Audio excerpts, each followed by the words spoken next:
Sir, Palakkad CPM പിളർന്നു.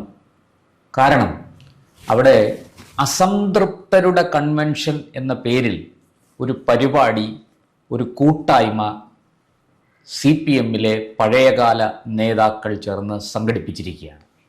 അത് പഴയകാല നേതാക്കൾ മാത്രമല്ല, പുതിയ തലമുറയിൽപ്പെട്ട DYFIയിലും മറ്റും ഒക്കെ പ്രവർത്തിക്കുന്ന നേതാക്കളും പ്രവർത്തകരും വരെ അതിൽ പങ്കെടുക്കുന്നു. വലിയ കൺവെൻഷനാണ്. ഇന്ന് നമ്മുടെ കേരളത്തിലെ മുഴുവൻ മാധ്യമങ്ങളും അവരുടെ ക്യാമറ കണ്ണുകൾ തുറന്നു വെച്ചുകൊണ്ട് ആ ദൃശ്യങ്ങൾ ഒപ്പിയെടുത്തുകൊണ്ടിരിക്കുകയാണ്.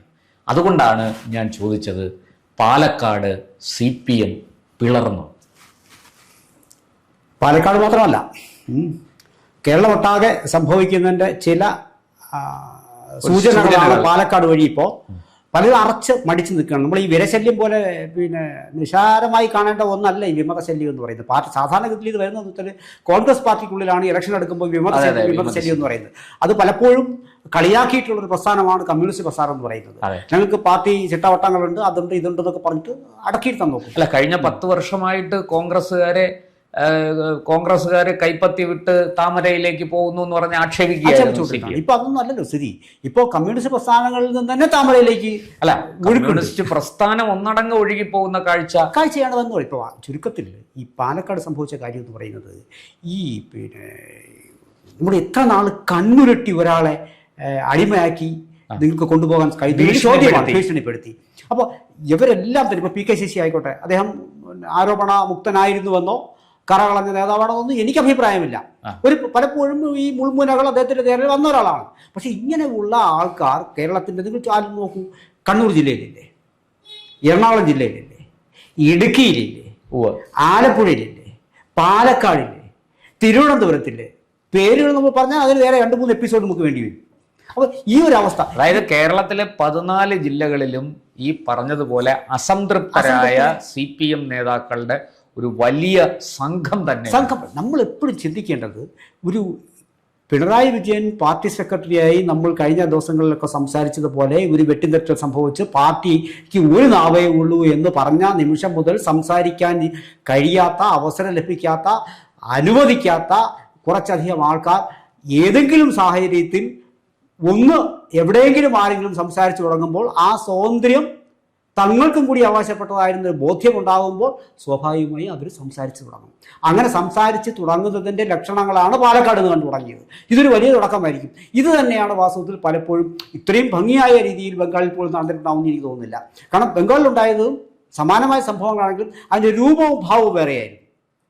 നമ്മുടെ ആൾക്കാർ കുറച്ചുകൂടി കമ്പാരിറ്റീവ്ലി കുറച്ചുകൂടി അടക്കം ഉണ്ട്, അവർക്ക് ഭയവും ഉണ്ട് നമ്മുടെ ആൾക്കാർക്ക്. സ്വാഭാവികമായിട്ടും അതിനൊരു മറുപടിയാണ് പാലക്കാട് അസംതൃപ്തരുടെ കൺവെൻഷൻ. അദ്ദേഹം തന്നെ പറയുന്നത്, ഈ വിമതരുടെ കൺവെൻഷൻ എന്ന് പറയാൻ അദ്ദേഹത്തിന് ആഗ്രഹമില്ല എന്നുള്ളതാണ്. ഞങ്ങൾ ഈ ഒരു അവസ്ഥയിലേക്ക് എത്തിപ്പെടാൻ നിർബന്ധിതരായി എന്നാണ് അദ്ദേഹം പറഞ്ഞത്. ചുരുക്കം പറഞ്ഞാൽ, ഇപ്പോൾ അദ്ദേഹം തന്നെ അദ്ദേഹത്തിന്റെ പ്രസംഗത്തിൽ അവർ ഉപയോഗിച്ച വാക്ക് പോലും ഇതൊരിക്കലും വിമത കൺവെൻഷൻ അല്ല, ഇത് അസംതൃപ്തരുടെ കൂട്ടായ്മ, ഞങ്ങളാണ് യഥാർത്ഥ കമ്മ്യൂണിസ്റ്റുകാർ. പണ്ട് VS-നൊപ്പം നിന്ന കുറെ ആൾക്കാരുണ്ടായിരുന്നു. അതെ, നമ്മുടെ അതിദാരുണമായി കൊല്ലപ്പെട്ട TP ചന്ദ്രശേഖരൻ ഉൾപ്പെടെയുള്ളവർ, അവർ പറഞ്ഞുകൊണ്ടിരുന്നത് ഞങ്ങളാണ് യഥാർത്ഥ കമ്മ്യൂണിസ്റ്റുകാർ എന്നാണ്. ഇപ്പോഴിവിടെ ഈ പാലക്കാട് ഇത്ര ശക്തമായ ഒരു കൂട്ടായ്മ ഉയർന്നു വരുമ്പോൾ അവരും പറയുന്നത് ഞങ്ങളാണ് യഥാർത്ഥ കമ്മ്യൂണിസ്റ്റുകാർ, ഞങ്ങൾക്ക് മാത്രമേ ചെങ്കൊടി പിടിക്കാനുള്ള അർഹതയുള്ളൂ, യോഗ്യതയുള്ളൂ എന്നാണ് അവർ പറയുന്നത്. അല്ല, അതുമായി ബന്ധപ്പെട്ടിട്ട് ഈ കൊഴിഞ്ഞാമ്പാറയിലെ സതീഷ് ഉൾപ്പെടെയുള്ള ആൾക്കാർ, അല്ലെങ്കിൽ കുറച്ചധികം ആൾക്കാർ ജില്ലാ കമ്മിറ്റിയിൽ നിന്ന് വരുമെന്ന് അവർ ഉറപ്പിച്ച് പറയുകയാണ്.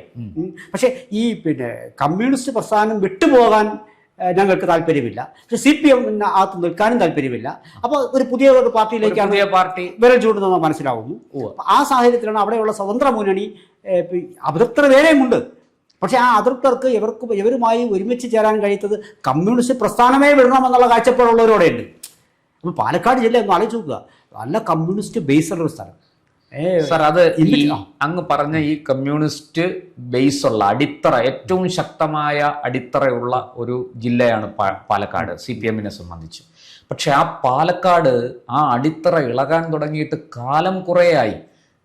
2019 സത്യത്തിൽ ഒരു മാധ്യമപ്രവർത്തകൻ എന്നുള്ള നിലയ്ക്ക് എൻ്റെ അന്നത്തെ ഒരു കണക്ക് കൂട്ടൽ 2019 ലോക്സഭാ തെരഞ്ഞെടുപ്പിന് മുമ്പ് ഞാൻ പറഞ്ഞിരുന്നത് പാർട്ടി 20 മണ്ഡലങ്ങളിൽ 19 സ്ഥലത്തും CPM തോക്കും, പക്ഷെ പാലക്കാട് ജയിക്കും എന്നാണ് ഞാൻ പറഞ്ഞുകൊണ്ടിരുന്നത്.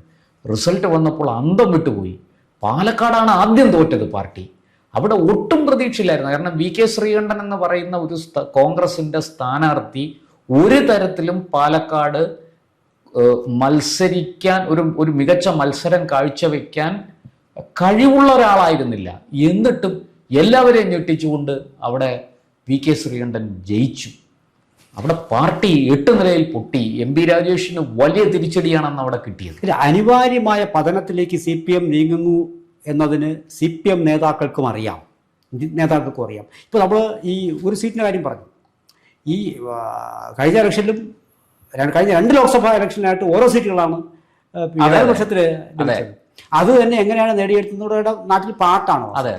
അപ്പോൾ സ്വാഭാവികമായിട്ടും ജനം എന്ന് പറയുന്നത് ഇതെല്ലാം കണ്ടുകൊണ്ടിരിക്കുന്നു. ഈ വഴിവിട്ട രീതിയിൽ കൂടി CPM-ലെ നേതാക്കളെ ചിലരെയെങ്കിലും തുറന്നുവിടാൻ CPM ചില കാലഘട്ടങ്ങളിൽ അനുവദിച്ചിരുന്നു, ഈ കഴിഞ്ഞ കാലഘട്ടങ്ങളിൽ. അപ്പോൾ പല കാരണങ്ങളാണ്. ഇപ്പോൾ PK ശശിക്ക് തന്നെ അദ്ദേഹം MLA ആയിരുന്നില്ലേ, അതിനെതിരെ വലിയ ആക്ഷേപങ്ങൾ വന്നില്ലേ? തീവ്രത കുറഞ്ഞ പീഡനം വന്നില്ലേ? പിന്നെ അദ്ദേഹം KTDC ചെയർമാൻ സ്ഥാനം വെച്ചില്ലേ? പിണറായി വിജയനോട് ഏറ്റവും അടുത്ത ബന്ധം സൂക്ഷിക്കുന്ന ഒരാളായിരുന്നില്ലേ അദ്ദേഹം? സ്വാഭാവികമായിട്ടും ഇപ്പോൾ ചില മോഹങ്ങൾ ഇവർക്കൊന്നും അവസാനിക്കാത്ത രാഷ്ട്രീയ മോഹങ്ങളാണുള്ളത്. എവരീ സമ്പാദിച്ചു വെച്ചതും എവരീ ആൾക്കാരെ ഒരു കൂട്ടി നിർത്തിയതും ഒക്കെ വെച്ചിട്ട് ഇത് ഒരു തരിപ്പിടിയായി കൊണ്ടുപോകണം. എപ്പോഴും അത് സംഭവിക്കില്ല. പാർട്ടി മൂല്യങ്ങളെന്ന് പറയുന്നത് ചില പ്രത്യേക ആൾക്കാർക്ക് വേണ്ടി മാത്രമായി ചുരുങ്ങുമ്പോൾ സ്വാഭാവികമായിട്ട് അത് അനുഭവിക്കാൻ കഴിയാത്ത ചില ആൾക്കാർ ഇത്തരത്തിലുള്ള ചില സാറേ, എന്താണ് ഈ പാലക്കാട് PK ശശിയോട് ഇപ്പൊ PK ശശി അവിടെ കടന്നാക്രമിക്കുന്നത് ജില്ലാ സെക്രട്ടറി സുരേഷ് ബാബുവിനെയാണ്. അതെ, സ്പിരിറ്റ് കച്ചവടക്കാരൻ എന്ന് പച്ചയ്ക്ക് പറയുകയാണ്. അതായത് മഹാന്മാരായിരുന്ന നേതാക്കൾ, അങ്ങനെയുള്ള ആ നേതാക്കൾ ഇരുന്ന കസേരയിൽ ഇപ്പോൾ ഇരിക്കുന്നത് ഒരു സ്പിരിറ്റ് കച്ചവടക്കാരൻ എന്ന് തുറന്നടിക്കുകയാണ് PK ശശി. അല്ല, ഒരു എന്താണ് ഈ CPM ചില താക്കോൽ സ്ഥാനങ്ങളിലേക്ക് ആൾക്കാരെ നിശ്ചയിക്കുന്നത് പോലും മദ്യപിച്ചു കൊണ്ടിരിക്കുന്ന അവസ്ഥയിലാണെന്നും അദ്ദേഹം പറഞ്ഞു വെച്ചു. മദ്യപാന സദസ്സിലിരുന്നാണ് ബ്രാഞ്ച് സെക്രട്ടറിയും ലോക്കൽ സെക്രട്ടറിയും ഒക്കെ തീരുമാനിക്കാൻ എന്ന് പോലും. ഞാൻ പറയുന്നത് ഇതാണ്. ഞാൻ പറഞ്ഞത് അനിവാര്യമായ പതനം. ആ പതനത്തിന് മുമ്പായി തന്നെ അനിവാര്യമായ പലതും ഇവർ തമ്മിലടിച്ച് തന്നെ പുറത്തു വരും. അതാണ് ഈ കണ്ടുകൊണ്ടുകൊണ്ടിരിക്കുന്നത്. ഇപ്പോൾ ഇതേ CPM ഔദ്യോഗിക കൺവെൻഷൻ അവിടെ നടത്തും. അപ്പോൾ PK ശശിക്കെതിരെ അതാണ് ഞാൻ പ്രതീക്ഷിക്കുന്നത്. PK ശശിക്കെതിരെ സ്ത്രീ പീഡനങ്ങളുടെ ഒരു പെരുമഴ തന്നെ ആരോപണം. അവർ തമ്മിലടിച്ച് പുറത്തുവിട്ട ചില ആനുകൂല്യങ്ങൾ ചിലർക്ക് മാത്രമായി ചില സമയങ്ങളിൽ ചുരുക്കപ്പെട്ട അതിൻ്റെ പ്രത്യാഘാതങ്ങളാണ് ഈ കണ്ടുവരുന്നത്. അപ്പോൾ സ്വാഭാവികമായിട്ടും ഈ പാർട്ടി മറയിൽ ആ തണലിൽ നിൽക്കാനും ആ തണലിൽ നിന്നുകൊണ്ട് തങ്ങളുടെ സാമ്രാജ്യം വർദ്ധിപ്പിക്കാനുള്ള ശ്രമവും നടത്തിയ ആൾക്കാരാണ് ഇവരെല്ലാം. തർക്കം വേണ്ട. അല്ലാതെ സത്യത്തിൽ VS അച്യുതാനന്ദനിൽ തുടങ്ങി അങ്ങനെയാണ്. അദ്ദേഹം പോലും പാലക്കാട് അദ്ദേഹത്തിൻ്റെതായ ഒരു വലിയ ഒരു എന്താ പറയുക, ഒരു പ്രതിരോധത്തിന് വേണ്ടുന്ന ഒരു വലിയ സംവിധാനം ഉണ്ടാക്കിയെടുത്തു. പക്ഷെ അത് പാർട്ടി ചട്ടക്കൂടിനുള്ളിലും പാർട്ടി മൂല്യങ്ങളിൽ നിന്നുകൊണ്ടുമായിരുന്നു. മാത്രമല്ല ഈ നമുക്ക് ഒരുപക്ഷെ ഈ പറഞ്ഞതിനകത്ത് എനിക്ക് തോന്നുന്നു പറഞ്ഞ സെൻസ് എനിക്ക് ക്ലിയർ ആയിട്ട് ഉൾക്കൊള്ളാൻ കഴിഞ്ഞില്ല. ഞാൻ പറഞ്ഞത് VS വാസ്തവത്തിൽ ചെയ്തതെന്ന് പറയുന്നത് ഒരു പാർട്ടിക്കാരനായി നിന്നുകൊണ്ട് പാർട്ടിയുടെ മൂല്യങ്ങളിൽ വ്യതിചലിക്കാതെ കുടുംബത്തിന് വേണ്ടി വന്നു. അതാണ് ഉദ്ദേശിച്ചത്. പക്ഷെ ഇവിടെ സംഭവിച്ച കാര്യം അതുകൊണ്ടാണ് അദ്ദേഹത്തിന് മുൻപിൻ ചിന്തിക്കാതെ മലമ്പുഴ വന്ന് മത്സരിക്കാൻ സാധിച്ചതും വിജയിച്ചതാണ്. പക്ഷെ ഇവിടെ അങ്ങനെയല്ല സംഭവിച്ചത്. പാർട്ടി മൂല്യങ്ങളിൽ നിന്ന് വ്യതിചലിച്ചുകൊണ്ട് അവരവരുടേതായ സാമ്രാജ്യങ്ങൾ ചില സൃഷ്ടിച്ചെടുക്കുകയും അവനവന്റെ ലാഭങ്ങൾ മാത്രം കൊയ്യാനുള്ള ശ്രമം അതിന് പാർട്ടിയെ കരുവാക്കുകയും ചെയ്ത ബിസിനസ് സംരംഭങ്ങൾ ഉൾപ്പെടെയുള്ള ആൾക്കാർ വലിയ സമ്പന്നതയുടെ ഗോപുരം കെട്ടിപ്പൊക്കി. അതിൽ നിന്നൊക്കെ എത്രയോ അങ്ങനെ നമുക്ക് ചില ചർച്ചകളിൽ കൂടി നമുക്കത് പറഞ്ഞുകൂടാത്തത് കൊണ്ട് മാത്രമാണ് അത് പറയാത്തത്. അങ്ങനെ വളരെ ഗുരുതരമായ ആരോപണങ്ങൾ ഉന്നയിക്കപ്പെട്ടിരുന്നു. സാർ, അവിടെ ഈ നമ്മളിപ്പോൾ നോക്കുകയാണെങ്കിൽ മലമ്പുഴ, ഒറ്റപ്പാലം, കോങ്ങാട്, പട്ടാമ്പി, ഷൊർണൂര്, ആലത്തൂര്, ഇങ്ങനെ നിരവധി മണ്ഡലങ്ങളിൽ CPM അവിടെ തിരുവായ്ക്കെതിർവായില്ലാത്ത വണ്ണം ജയിച്ചു വരികയാണ്. അങ്ങനെ ജയിച്ചു വന്ന ഈ പറയുന്ന ഒരു പാർട്ടിയുടെ ഏറ്റവും ശക്തമായ ഒരു കേന്ദ്രം, ഒരു ജില്ല, അവിടെയാണ് എല്ലാവരെയും ഞെട്ടിച്ചുകൊണ്ട് ഈ ഒരു വലിയ നീക്കം നടന്നിരിക്കുന്നത്. കുറച്ച് കാലം മുമ്പ് തന്നെ ഞാനിത് പല അഭിമുഖങ്ങളിൽ ഞാൻ പറഞ്ഞിരുന്നു, ഇത് വരാൻ പോകുന്നത് രണ്ട് തരത്തിലാണ്. എപ്പോഴും അത് നമ്മുടെ കടന്നു വന്ന വഴികളിൽ കൂടി CPM-ന് ഇതൊക്കെ ചിന്തിക്കാനുള്ള കെൽപ്പൊക്കെ ഇല്ലാഞ്ഞിട്ടൊന്നും അല്ല. പക്ഷേ ഇനി അത് അനിവാര്യമാണോ എന്ന് അവർക്ക് മനസ്സിലായി കഴിഞ്ഞിരിക്കുന്നു. ഇതിപ്പോൾ പാലക്കാട് സംഭവിച്ചു, ഇത് നാളെ കണ്ണൂർ സംഭവിക്കണമെന്ന് നിങ്ങൾക്ക് പറയാൻ കഴിയും ഉറപ്പായിട്ടും. പക്ഷെ അതിനകത്ത് ഒരു വ്യത്യാസം, നല്ല വ്യത്യാസം എന്ന് പറയുന്നത്, കളങ്കിതരായി പാർട്ടിക്ക് പുറത്തേക്ക് നിന്ന് ഇത്തരത്തിൽ സംസാരിക്കുന്ന ആൾക്കാരും ഉണ്ടാകും, കളങ്കരഹിതമായി പാർട്ടിക്ക് വേണ്ടി മാത്രം നിന്ന ചിലർ സംസാരിക്കുന്ന ചിലരും ഉണ്ടാവും. ഇപ്പോൾ ആലപ്പുഴ നമുക്ക് എടുക്കാം. ഇപ്പോൾ ജി സുധാകരൻ ഇങ്ങനെ ഒരു കോക്കസ് ഉണ്ടാക്കി വെച്ച ഒരാളല്ല ജി സുധാകരൻ. അല്ല, ജി സുധാകരന് ഒരു അഴിമതിരഹിത പ്രതിച്ഛായയുണ്ട്, അങ്ങനെ അടിയുറച്ച കമ്മ്യൂണിസ്റ്റ് എന്ന ഒരു മുഖമുണ്ട്. ഇതെല്ലാം ഉള്ളയാളാണ് ജി സുധാകരൻ. അവിടെ അങ്ങനെ. പക്ഷെ ഇവിടെ വേറൊരു തരത്തിൽ ഈ പാലക്കാടേക്ക് വരുമ്പോൾ അങ്ങനെയല്ല. കുറഞ്ഞപക്ഷം PK ശശിക്കെതിരെ സ്ത്രീ പീഡനങ്ങളുടെ ആരോപണമുണ്ട്. അതുപോലെ സാമ്പത്തിക ഇടപാടുകളിൽ അദ്ദേഹത്തിന്റെ പങ്ക് ആരോപിക്കപ്പെടുന്നുണ്ട്. കണ്ണൂരേക്ക് വരുമ്പോൾ രാഷ്ട്രീയ കൊലപാതകങ്ങള് ഈ പറഞ്ഞതുപോലെ മറ്റു ചില അവിടെയും സ്ത്രീ പീഡനം ഒക്കെ വിഷയമായിട്ടുണ്ട്. പല നേതാക്കളും ഒരു നേതാവിനെ 6 വർഷം പുറത്തു നിർത്തിയ സംഭവമുണ്ട്. ഇപ്പൊ അദ്ദേഹം തിരിച്ചു വന്ന് പാർട്ടിയിൽ വലിയ കരുത്തും ശക്തിയും ആർജിച്ചുകൊണ്ട് പ്രവർത്തിച്ചു വരുന്നു. ഇതെല്ലാം കണ്ണൂരും സംഭവിച്ചിട്ടുണ്ട്. ഇതേ അസംതൃപ്തി ഇടുക്കി ജില്ലയിൽ മണിയും പറഞ്ഞിട്ടുണ്ട്. മണി ഒരേ സമയം പറയുന്നു, ഈ ജില്ലയിൽ നിന്ന് എന്നെ മന്ത്രിയാക്കിയില്ലേ, ആദ്യമായി എന്നെ മന്ത്രിയാക്കിയില്ലേ, പക്ഷേ ഞാൻ മത്സരിക്കില്ല എന്ന് ഞാൻ പറഞ്ഞിട്ടില്ല, ഞാൻ അനാരോഗ്യം ഉള്ള ആളുമല്ല, പാർട്ടിയിൽ മറ്റു ചിലർക്ക് നമ്മുടെ പല നേതാക്കൾക്കും ഷുഗറും പ്രഷറും ഒക്കെ ഉണ്ട്, അതേപോലുള്ള ഷുഗറും പ്രഷറും ഒക്കെ എനിക്കുള്ളൂ. ആ മണി പറഞ്ഞതും അസംതൃപ്തമായ ഒരു മനസ്സിന്റെ പ്രതികരണമായിരുന്നു. അതായത് നിഷ്കരുണം വെട്ടിനിരത്തുക, നിഷ്കരുണം. അപ്പൊ ഇങ്ങനെ കാരണങ്ങൾ പലതുണ്ടാകാം. പക്ഷെ ഒന്നുണ്ട്, കേരളത്തിലെ എല്ലാ ജില്ലകളിലും CPM അസംതൃപ്തരുടെ എണ്ണം കൂട്ടായ്മ കൂടി വരികയാണ്. അങ്ങനെയാണെങ്കിൽ സാറേ, എന്റെ ചോദ്യം, ഞാൻ ആദ്യത്തെ ചോദ്യത്തിലേക്ക് വരികയാണ്. പാലക്കാട് പാർട്ടി പിളരുമോ? അതിന് ഒരു നമുക്ക് യെസ് ഓർ നോ എന്ന തരത്തിൽ പറയാൻ സാധിച്ചില്ലെങ്കിലും കൃത്യമായൊരു സൂചന കൊടുക്കാൻ കഴിയുമോ? പാർട്ടി പ്രത്യക്ഷത്തിൽ രണ്ടായി പിളരാൻ കഴിയില്ല. അതായത് നമുക്കൊരു CPM, കേരളത്തിലെ മുഴുവൻ CPM-നെ ഒരുമിച്ചെടുക്കുക. എവിടെയെങ്കിലും ചെറിയ സംഭവം രണ്ടുപേര് വിട്ടുപോയി ഒരു പുതിയ പ്രസ്ഥാനം ഉണ്ടാക്കുന്നത് കൊണ്ട് പാർട്ടി പിളർന്നു നമുക്ക് കഴിയാൻ കഴിയില്ല. പാർട്ടി പിളർപ്പിലേക്ക് എന്ന് പറഞ്ഞു കഴിഞ്ഞാൽ അത് പിളരുന്നതായിരിക്കും. കോൺഗ്രസ് അതായത് 64-ൽ സംഭവിച്ചതുപോലെ ഇന്ത്യൻ കമ്മ്യൂണിസ്റ്റ് പാർട്ടി പിളർന്ന് communist party of India Marxist ഉണ്ടായതുപോലെ ഒരു പിളർപ്പ് സംഭവിക്കില്ല. ചെറു പാർട്ടികൾ പിളരും പോലെ അല്ല വാസ്തവത്തിൽ ഇത് സംഭവിക്കുന്നത്. അപ്പൊ സാറേ, ഈ ഒരു സാധനം ഇപ്പൊ കേരളത്തിൽ മാത്രമേ ഉള്ളൂ, ബംഗാളിലില്ല, ത്രിപുരയിലില്ല, മറ്റൊരു സ്ഥലത്തും ഈ പാർട്ടി അതില്ല. പക്ഷേ നമ്മളെ കേരളം ആസ് എ ഹോൾ നമ്മൾ എടുക്കുമ്പോൾ സംഭവിക്കുന്ന കാര്യം എന്ന് പറയുന്നത്, ഇപ്പൊ ഞാൻ ഒരു കാര്യം പറഞ്ഞുതരാം. ഈ കേരളത്തിലെമ്പാടുമുള്ള എല്ലാ ജില്ലകളിലുമുള്ള ഇത്തരത്തിലുള്ള നേതാക്കൾ, അസംതൃപ്തരായ പല കാരണങ്ങൾ കൊണ്ട് അസംതൃപ്തരായ നേതാക്കൾ, അവരെല്ലാം കൂടി ഒരുമിച്ചിട്ട് ഇതേപോലെ ഒരു കൺവെൻഷൻ വെച്ച് വരികയാണെങ്കിൽ പാർട്ടി പിളർപ്പിലേക്ക് എന്ന് പറയും. അല്ല സാർ, ഇവർ പറയുന്നത്, മാധ്യമ പ്രവർത്തകരെയും ഒക്കെ കളിയാക്കുന്നത്, നിങ്ങൾക്ക് ഈ പാർട്ടിയെക്കുറിച്ചൊരു ചുക്കും അറിയില്ല എന്നാണ്. ശരിയാണ്, ഈ പാർട്ടിയെക്കുറിച്ച് നമുക്ക് ഒരു ചുക്കും അറിയില്ല. പക്ഷേ ഇവർക്ക് എന്തെങ്കിലും ചുക്ക് അറിയാമോ എന്നാണ് ഇത് കാണുമ്പോൾ ഉയരുന്ന ചോദ്യം. അല്ല, അത് അറിയുന്ന വെച്ചാൽ ഇവരിൽ തന്നെ ഇപ്പോൾ നമ്മളൊരു കാര്യം മുന്നോട്ട് വിടുന്നതിന് മുമ്പ് തന്നെ CPM ഇപ്പോൾ ശൈലജ ടീച്ചർ കേസ് തന്നെ എടുക്കുക, അല്ലെങ്കിൽ മറ്റേതെങ്കിലും കേസ് എടുക്കുക. അപ്പോൾ തന്നെ അവർക്ക് വളരെ വ്യക്തമായ, ഞാൻ വ്യക്തമായി തന്നെ പറയാൻ ആഗ്രഹിക്കുന്നു, ഇത് CPM ഒരു കൊണിയെടുത്ത് ഒരു ഭാഗത്തേക്ക് എറിയാൻ ശ്രമിക്കുമ്പോൾ അതിന് മുന്നോടിയായി അവർ ചില്ലറ പരീക്ഷണങ്ങൾ നടത്തി പോകും. ചില വാർത്തകൾ അവർ തന്നെ പ്ലാൻ ചെയ്ത് മാധ്യമപ്രവർത്തകർക്ക് കൊടുക്കുന്നു എന്ന് വെച്ചിട്ട് മാധ്യമർക്ക് കൊടുക്കുകയാണ്. അത് കഴിഞ്ഞാൽ അതിനെന്ത് പ്രതികരണം ഉണ്ടാകുന്ന നോക്കും. അങ്ങനെ 2-3 തവണ പ്രതികരണങ്ങൾ കൂടി അവർ ഒരു പ്രത്യേക നിഗമനത്തിലേക്ക് എത്തും.